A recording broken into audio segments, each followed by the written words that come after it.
Welcome back to the deep dive. Uh, I want to start today by checking in on a very specific physical sensation. okay. I think everyone listening right now has felt this, probably more recently than they would like to admit. Hmm. It's that feeling. Your heart rate spikes, your palms get a little sweaty, and your brain starts frantically searching through this mental filing cabinet. Yes. You're looking for a date, a text message, a receipt, an email, anything, because you are currently trapped in a conversation that feels like a fever dream. It is I feel like I'm losing my mind conversation. It's the circular argument. Exactly. You know you're right. Yeah. You know you have the objective facts on your side. You might even have the evidence in your hand, literally. Right there on your phone. But the person across from you, and it could be anyone, a parent, a partner, a sibling, maybe even a boss, is looking at you and telling you with absolute conviction that the sky is neon green. And you can't compute it. You can't. And you think to yourself, if I can just explain this one more time, if I can just find the perfect analogy or the right tone of voice, they will finally see it. And that, right there, that impulse, Yeah. that need to explain, to fix, to clarify, to pull out the charts and graphs, that is the trap. Yep. That is the actual lock on the cage. Today, we're going to dismantle that cage. We are doing a deep dive into the psychology of that exact circular conversation and a specific communication framework known as JEE. JADE. And it's an acronym. It stands for Justify, Argue, Defend, Explain. It sounds like something you'd hear in a debate club, right? Or maybe a legal defense team's motto. It does. It sounds proactive. It sounds smart. But as we are going to find out from our source stack today, it's actually, it's a roadmap for misery when you're dealing with these high conflict relationships. It is. And what's so fascinating about the research we're pulling from, and we're looking at a couple of key sources today, is how it completely flips the script on what we think good communication is supposed to be. Okay, so where are we pulling from? So we're drawing heavily from Sharon Martin. She's a licensed clinical social worker. Her work on codependency and detachment is just fantastic. Right. And we're also pulling from the extensive resources from the out of the Fagi community. Out of the Hey-Boji. That's another acronym, isn't it? It is, yeah. It stands for fear, obligation, and guilt. Wow. It's a term used to describe the sort of emotional atmosphere in relationships with people who might have personality disorders or just very high conflict traits. So what these sources suggest is that the very tools we use to be good communicators, in our work lives with our healthy friends, those tools are actually being weaponized against us in these toxic dynamics. That's Yeah. a heavy concept. It's deeply counterintuitive. I mean, we're raised to believe that communication is the universal solvent, right? Of course. If there's a problem, you talk about it. If there's a misunderstanding, you clear it up. Okay. But in the dynamics we're discussing today, the very act of trying to clear it up is like pouring gasoline on the fire. Yeah. It's the fuel that keeps it burning. So our mission for this deep dive is to really understand the mechanics of this trap. We want to look at why logic fails. Why does showing someone the actual proof on your phone sometimes make them more angry? And then how do we get out? How do we detach without feeling like we're being cruel or uncaring? Because that's a huge hurdle for people. Absolutely. It requires a fundamental shift in how we view the interaction itself. Well, You have to stop looking at it as a conversation and start seeing it for what it is. oh, A psychological loop. okay. So let's start with the person who gets stuck in this loop, because that's us. That's the listener. The Out of the Fibra material calls this personality type the non-PD. So the person without the personality disorder, but I love the other term they use. They call him the consensus builder. Right. And when I read that, my first thought was, well, that sounds like a compliment. It is. In 99% of the world, it is a high compliment. You want to be a consensus builder. Yeah, if we're working on a project and we disagree on the budget, being a consensus builder is exactly what you want. Exactly. I say X, you say Y, and we sit down, we look at the spreadsheet, and we find a way to get to Z. We have a shared goal. And a shared reality. We assume the numbers on the spreadsheet mean the same thing to both of us. We assume we both want to solve the actual problem. Precisely. The consensus builder operates on what we could call the misunderstanding hypothesis. The misunderstanding hypothesis. They believe that all conflict is inherently a lack of clarity. So if there's friction between us, it must be because I just haven't articulated my point well enough. I haven't found the right words yet. The bridge to get us to the same place. Yes. I just need to build a better bridge. So, what's the natural response to that hypothesis? You build more bridges, you talk more, you find an analogy, you soften your tone of voice, you pull up the email and say, no, see, right here in black and white, this is what we agreed on. You're trying to gently guide them over to the shade reality. You are. And this is the absolute kicker. This is where the consensus builder gets completely crushed. Yeah. That entire strategy only works if the other person is also interested in building a bridge. Ah. In high conflict relationships, and specifically, the sources point to people with certain personality disorders, like narcissistic personality disorder, NPD, or borderline personality disorder, BPD. They aren't building a bridge with you. They are digging a moat. That is a very stark image. So while the consensus builder is pouring all this energy into explaining, into building, they're essentially just pouring concrete into a bottomless pit. And they get exhausted. The source material describes this visceral exhaustion factor. You are physically depleted. You feel it in your bones because you're fighting a battle for reality, but you are the only one fighting for a shared reality. Yeah, what's the other person fighting for? Often it's something else entirely. It could be dominance. It could be emotional regulation. They might need to create chaos outside to quiet the chaos inside. The topic of the argument is irrelevant. I want to push on that a little bit because this is where I think so many of us get stuck. Why is that instinct so incredibly strong? I mean, you'd think that after the 10th or 100th time, you'd just realize, okay, this isn't working and stop. Why do we keep doing it for years, decades even? It feels like insanity. It feels like insanity, but it's actually biology and conditioning. This is where Sharon Martin's research comes in, and, well, it can get a little uncomfortable. How so? She ties this directly to childhood patterns, specifically for what are called adult children of alcoholics, or ACAs, but it applies to anyone who grew up in a dysfunctional, unpredictable family. So you're saying communication is a learned survival skill from childhood? It is exactly that. Imagine you're 6 years old. You're in a house that's just chaotic. Maybe there's active addiction. Maybe it's just extreme emotional volatility. You learn very, very quickly that truth in this house is totally fluid. The rules are always changed. Always. Dad might be furious about the dishes on the counter today, but tomorrow he doesn't even notice them. Mom might be loving and warm 1 minute and screaming the next for no reason you can understand. So you can't rely on a stable set of rules. The ground is always shifting beneath you. Constantly. So what do? As a child, you develop a strategy, and that strategy is hypervigilance and over-explanation. You're trying to manage the situation. You learn that if you can just explain why you left your toy on the floor, I was playing with it and then the phone rang and I forgot, but I'm putting it away right now, I promise.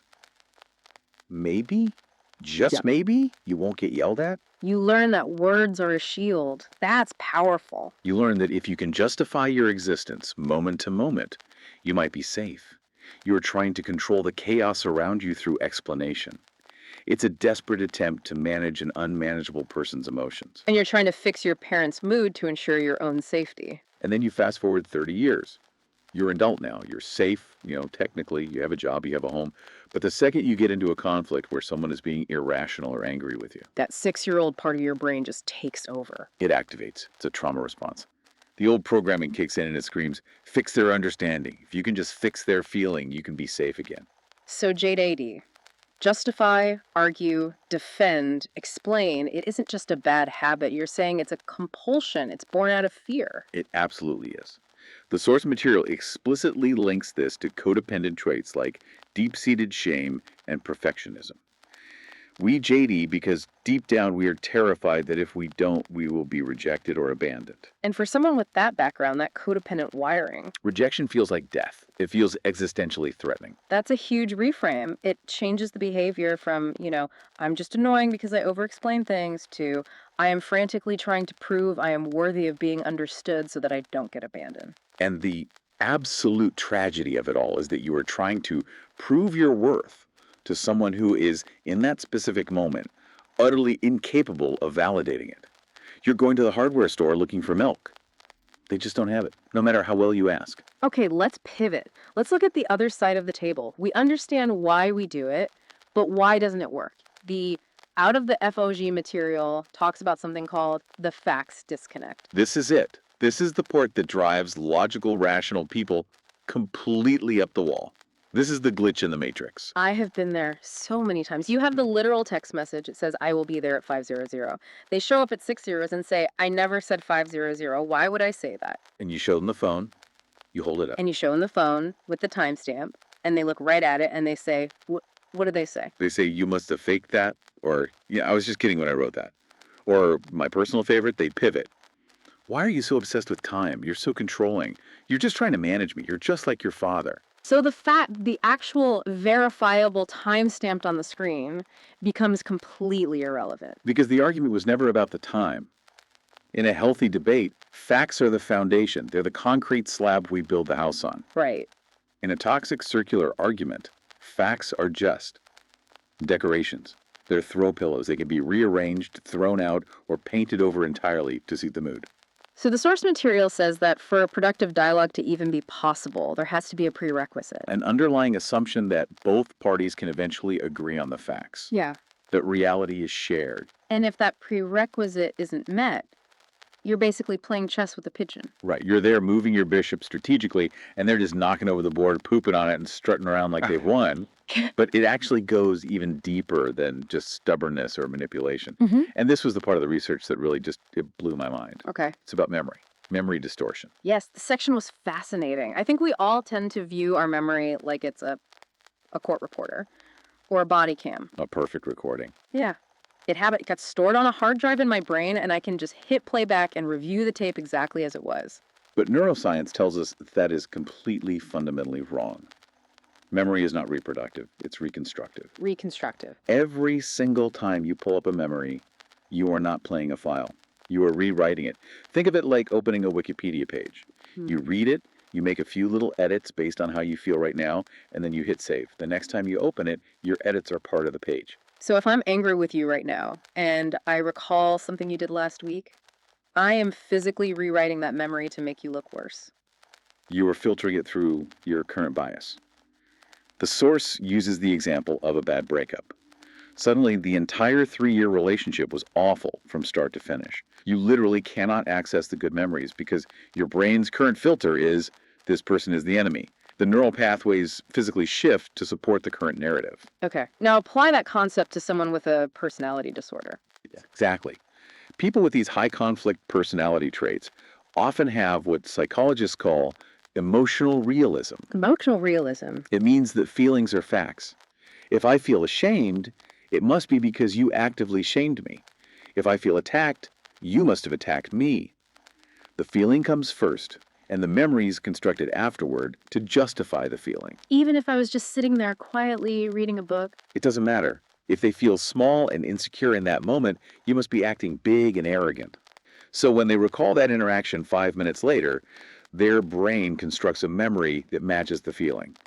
They might genuinely remember you yelling at them, even if you whispered, because on an emotional level, they felt yelled at. This is the gaslighting feeling. This explains it perfectly. You start to question your own sanity because they are so utterly convinced of their version of events. You think, wait, did I yell? I really didn't think I did, but they are so sure. They are completely convinced they're not necessarily lying in the traditional Machiavellian sense of the word. They are accurately reporting on their distorted reality. And here is the danger zone for the consensus builder. This is the critical part. When you argue with them, when you JDE, when you say, no, I didn't yell, here's what actually happened, you are forcing them to dig in their heels. How so? I would think correcting the record helps. You're putting the truth out there. The source argues the exact opposite. It says that debating with someone who has these strong emotional biases actually reinforces their bias. It makes it stronger. Yes. By forcing them to argue back, you are forcing them to articulate and repeat their distorted version of the story out loud.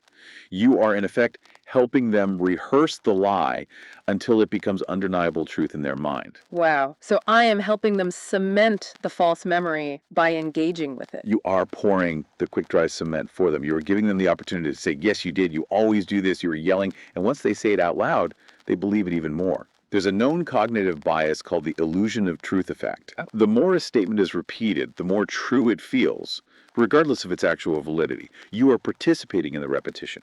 You're an accomplice to the cementing of their false reality. That is, honestly, that's terrifying.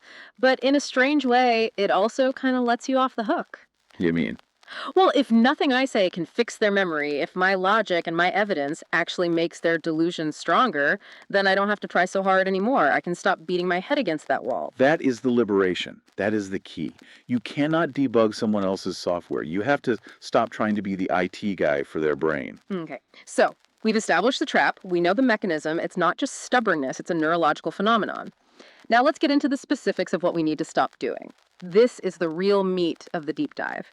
The acronym, JADE. JADE. It started in Al-Anon, you said, for families of alcoholics. That's its origin, yes? Yeah. But it's been adopted so widely because it applies perfectly to any high conflict dynamic, narcissism, borderline traits, or even just, a really difficult boss or a toxic in-law.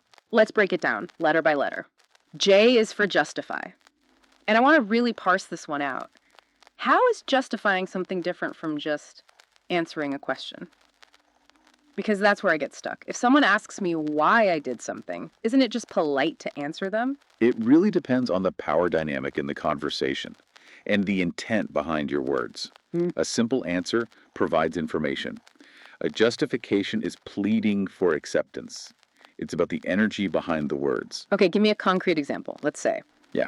You have to decline an invitation to something. Perfect.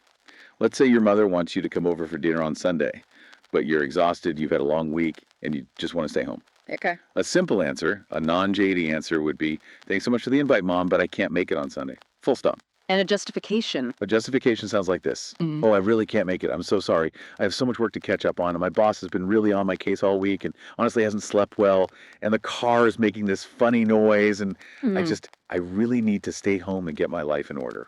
Oof, I can feel the difference immediately. The second one sounds guilty. It sounds weak. It sounds like you are standing in front of a judge asking for a lenient sentence for the crime of saying no. Right. And the source says this comes from that deep pain of having others upset with us. We justify because we want them to respond by saying, oh, you poor thing. Of course, take the day off. You work so hard. You deserve a break. We want their validation that our no is a good no, that we're still a good person even though we set a boundary. Exactly. But in a toxic dynamic, you will not get that validation. You're looking for water in a desert. And what's worse, the source warns that all those justifications you just provided, they're now just ammunition. Ammunition. How so? Well, if you say, I can't come because I have to work, the high conflict person doesn't hear your reason. They hear a loophole. They hear, if you didn't have work, you would come. So now the argument isn't about dinner anymore. It's about your work. Why are you working on a Sunday? You prioritize your job over your own family. That boss of yours is just using you. You need to learn how to say no to him. Ah, I see it now. By giving them the reason, I gave them a target to shoot at. I opened up a whole new flank in the battle that I didn't even know we were fighting. You did. You gave them a whole bunch of threads to pull on. Whereas if you just say, I can't make it, there's very little surface area to attack. The more words you use, the more surface area you expose. So the rule of thumb here is, you do not owe anyone an explanation for your adult choices. That is so hard for so many of us to internalize, especially for women who are often socialized to be the accommodators, the peacemakers. But yes, no is a complete sentence. Okay, let's move to A, argue. The source makes a really important distinction here between a healthy disagreement and this toxic form of arguing. A healthy disagreement is collaborative. At its core, it's you and me versus the problem. We're on the same team trying to solve something. Like, what color should we paint the living room? Or where should we go on vacation this year? Exactly. We have different ideas, but a shared goal. Toxic arguing is a power struggle. It is never about the topic, it's about dominance. It's what some people call the kitchen sink fight. The kitchen sink fight? I think I know what this is. I bet you do. You start by discussing whose turn it is to walk the dog, and within 30 seconds, you are being screamed at about how you ruined Christmas back in 2014. And you never liked their mother, and you're lazy just like your brother. And everything but the kitchen sink gets thrown in. The original issue is completely lost. And the source says this only ever creates a wedge. It creates polarization. Completely. In a healthy debate, we might move closer toward the middle. We find a compromise. In a JDE argument, we just move to the extremes. You become more defensive, they become more aggressive. And the source is very, very clear on this point. It never resolves the problem. You just walk away feeling battered and bruised, and the poor dog still hasn't been walked. All right, D is for defend. Now this one. This one feels like the hardest one for me. It feels the most instinctual. If someone attacks your character, if they call you selfish or lazy or uncaring or a bad parent, it is a biological reflex to put up a shield. It is. It's the fight part and the fight or flight response. Yeah. Your amygdala, your lizard brain, it perceives that insult as a legitimate threat. Someone calls you a bad mother, and your entire nervous system screams, correct the record, save your reputation, defend your honor. You want to shout, I am not lazy. Look at all the things I did for you just this morning. I did X, Y, and Z. Of course you do. But here's the reality check from Sharon Martin, and this is a tough pill to swallow. Those attacks are often not genuine critiques of your character. They are bait. Bait, like fishing bait. Exactly like fishing bait. They are designed as ploys to get a rise out of you, to get a reaction. Because negative attention is still attention. If I can poke you with a stick and make you scream, I have just proven that I have control over your emotional state. I am the puppeteer, and you are dancing on my strings. That is incredibly dark. It is. But if you can learn to see it as a manipulation rather than a truthful accusation, it completely changes how you respond. The source says that defending yourself is participating in the cycle. By defending, you are stepping into the arena they built for you. So if I defend myself, I am actually validating their right to judge me in the first place. Yes, that's it exactly. You are treating their accusation as something worthy of a defense trial, with you on the stand. Think of it this way. If a random stranger on the subway walked up to you and said, with total conviction, you are a purple elephant, would you spend an hour arguing with them? No. Would you say, no, I'm not, look at my skin, it's not purple, look, I don't have a trunk? No, of course not. I just walk away because they are clearly delusional. I wouldn't feel the need to prove I'm not an elephant. Exactly. The JBE framework teaches us to treat these toxic accusations like the purple elephant comment. It does not require a defense, because it is not grounded in reality. It's a projection of their own internal chaos. But the silence is so hard. It feels like you're admitting guilt. It feels like if I don't say anything, then the lie just stands there unchallenged. And that is the codependency talking. That is the consensus builder inside you panicking. Silence is not admission. Silence is a boundary. Silence says, this assertion is so absurd that I will not dignify it with a response. Silence is an impenetrable fortress. They can't fight silence. Okay, finally, explain. We touched on this with justifying, but how is it different? It feels very similar. They're close cousins, for sure. But explaining often comes from a place of seeking permission. We over-explain our feelings or our choices because, as the source puts it, we don't feel our choices are valid unless someone else understands and approves of them. So it's like, I need you to understand why I'm setting this boundary so that I will feel like I'm allowed to set it. You've got it. I am not going to lend you any more money because... And then you launch into this 10-minute explanation about your budget and the economy and your upcoming car repair. Yeah. You are desperately hoping they will listen and say, oh, wow, I understand now. The economy is really tough. That makes perfect sense. No problem. But they won't. They never do. They never do. They will just argue with your reasons. Oh, your car needs a repair, but you spend $5 on a coffee every single day, so why can't you help me? By explaining, you are handing them the judge's gavel. You are implicitly saying, you get to be the judge of whether my decision is valid. And the verdict is always guilty. Always. If you are dealing with a narcissist or a high conflict person, the verdict is always that you are selfish and they are the victim. Your explanation just gave them the evidence they needed for their ruling. So JADE, these are the four horsemen of the circular conversation. Justify, argue, defend, explain. And if you find yourself doing any one of them, you are in the trap. You are feeding the beast. You're putting another log on the fire. Okay, so we know the trap. We know the mechanism behind why it works. Now comes the really hard part, the pivot. How do we actually stop?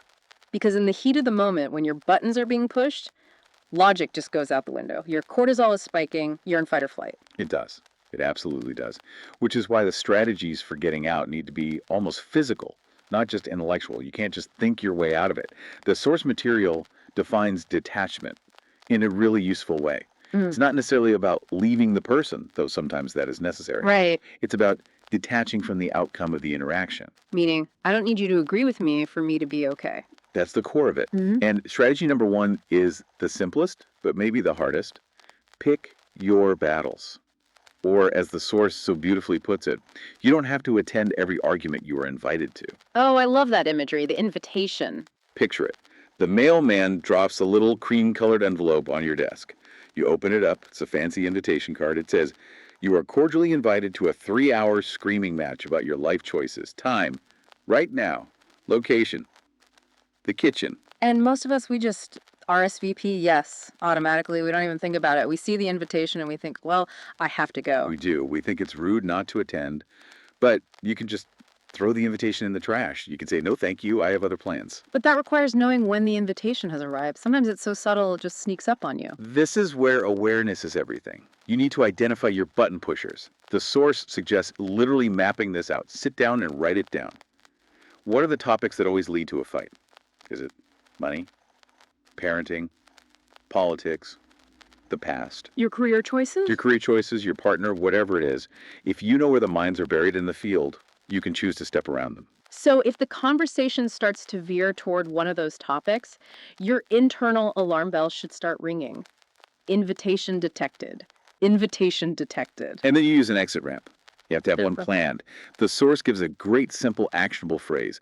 "I'm not interested in arguing with you about this." And then, and this is the absolute hardest part, you have to physically move. You have to walk away. You have to. Go to the bathroom, go get a glass of water, go outside and check the mail. You have to break the physical proximity to break the psychological loop. If you stay in the room, the gravitational pull to JDE will be overwhelming.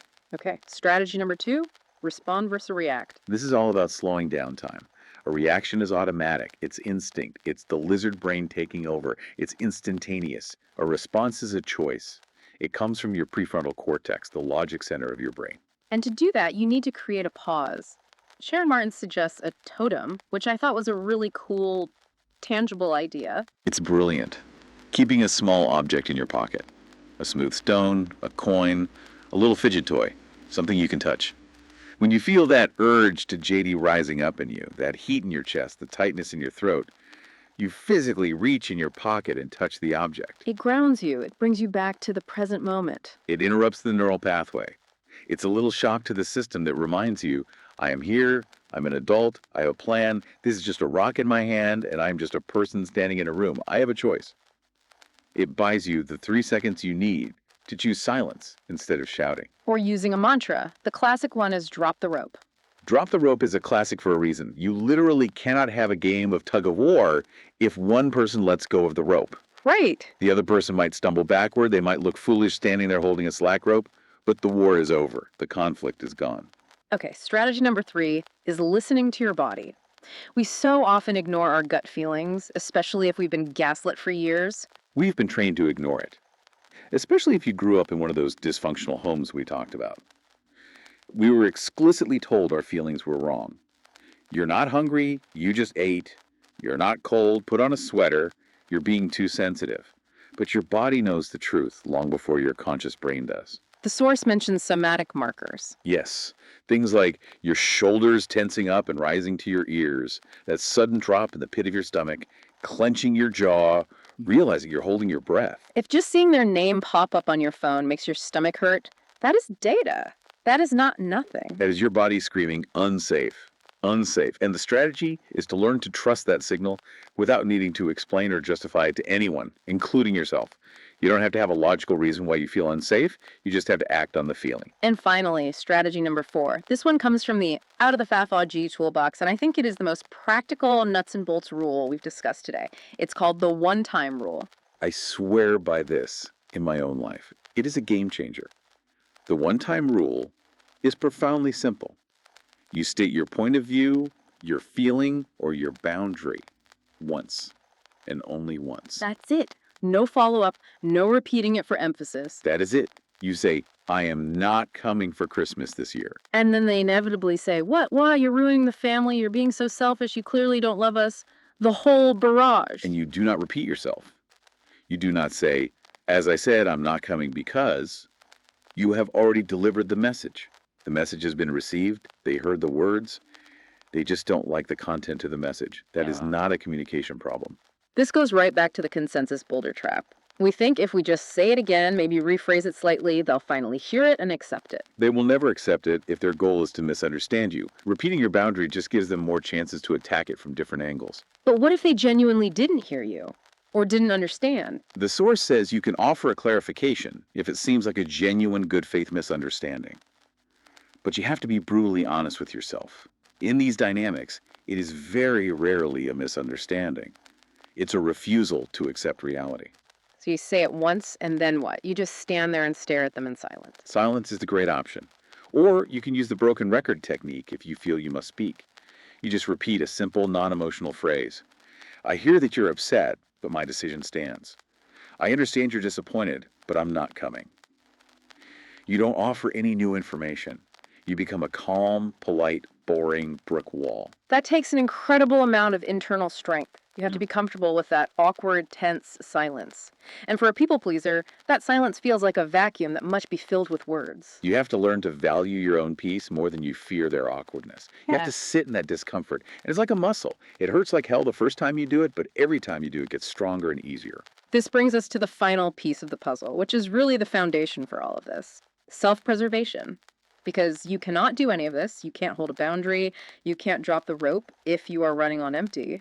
Absolutely not. Willpower is a finite resource. It's like a battery on your phone.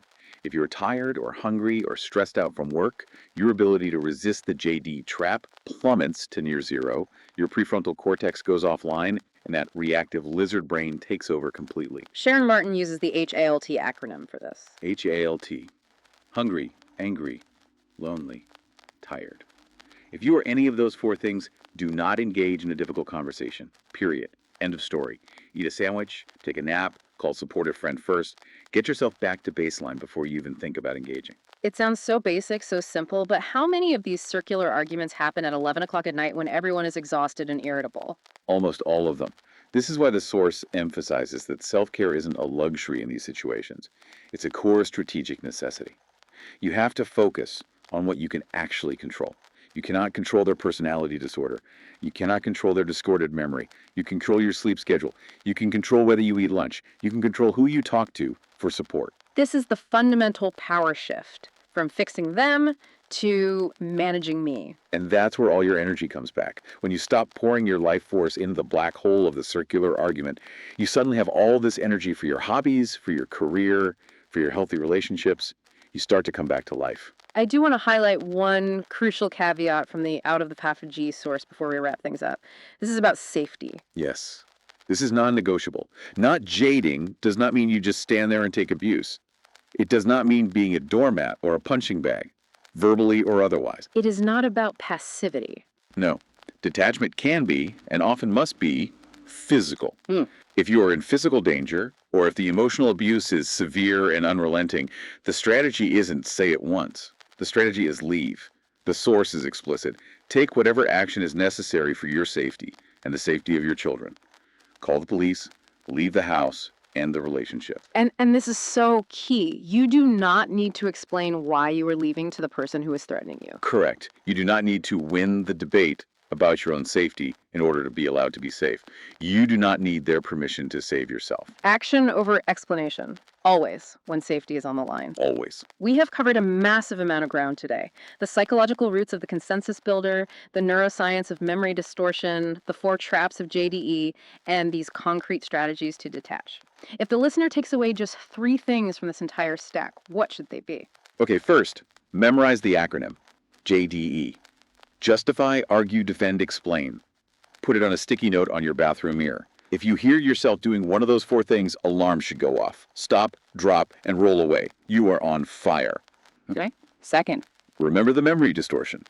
You cannot win a logic battle against someone whose brain is actively rewriting history in real time to match their feelings. It is a biological impossibility. So let go of the need to be proven right in their eyes. You know the truth. That has to be enough. And third. Silence is power. It feels like weakness at first, but it is actually your greatest strength. It's a fortress. When you stop engaging, you stop feeding the dynamic. You starve the fire of oxygen, and that's how you get your life back. I want to leave everyone with a final thought to mull over. We so often move through these difficult relationships feeling like we're the main character in a drama that we're also trying to write and direct. We're constantly rewriting the script, trying to get the other actors to just say the right lines so we can finally have a happy ending. We think if we just direct them a little better, they will finally play the role of loving parent or understanding partner correctly. But you can't write someone else's lines. You can't direct them. They are off book, improvising their own chaotic show every night. Exactly. So my question is this. What if you resigned as the scriptwriter for your family? What if you just stopped trying to fix the plot? If you picked up the pen today and wrote only the next sentence for your character, a sentence that has nothing to do with changing them, but has everything to do with finding your own peace, what would that sentence say? That is a beautiful, powerful question. And a practical challenge for everyone listening. The next time you feel that invitation to the argument arrive, just try the one-time rule. Say your piece, simply, calmly, and then stop. And just see what happens to the energy in the room when you stop feeding it. It might feel strange, it might feel awkward, but I promise you, that silence is so much better than the noise. Thank you for diving deep with us. This is hard work, reprogramming these old ingrained habits, but it is truly the most important work you can do for your own sanity. Stay safe, trust your gut, and drop the rope. We'll see you on the next deep dive.